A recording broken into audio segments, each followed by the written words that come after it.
ஹாய்ங்க. இன்றைக்கி பார்த்தீங்கன்னா மித்துக்குட்டியோடைய lunch box தான். என்னென்னு பார்த்தீங்கன்னா பட்டாணி சாதம், அதுக்கப்புறம் தயிர், வாழைப்பழம் வந்து ரவுண்ட் ரவுண்டாக கட் பண்ணி போட்டு ஹனி உள்ளே ஊற்றிருக்கேன். அப்புறம் முறுக்கு.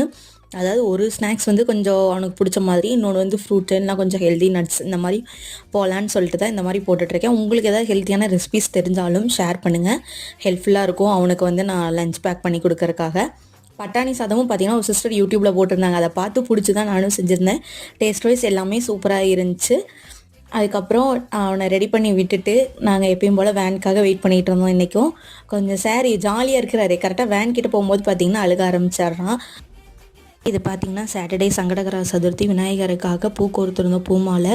இது கோர்த்தது தாங்க அவ்வளோ ஒரு அழகாக வந்துருந்துச்சு. கீழே அந்த செண்டுக்காக பார்த்திங்கன்னா வீட்டில் இருந்த நாட்டு ரோஸும் க்ரீன் ரோஸையும் மிக்ஸ் பண்ணி கோர்த்தங்க. அவ்வளோ ஒரு அருமையாக இருந்துச்சு பார்க்குறக்கும். சாமி கழுத்தில் போட்டோன்னு இன்னும் அழகாக இருந்துச்சு. திருப்தியாக சாமி கும்பிட்டு அன்னதானம் பண்ணாங்க. சாப்பிட்டு கிளம்பியாச்சுங்க. இந்த மாதிரி டிஃப்ரெண்ட்டாக பூ கட்டுறது வேணால் கமெண்ட் பண்ணுங்கள்.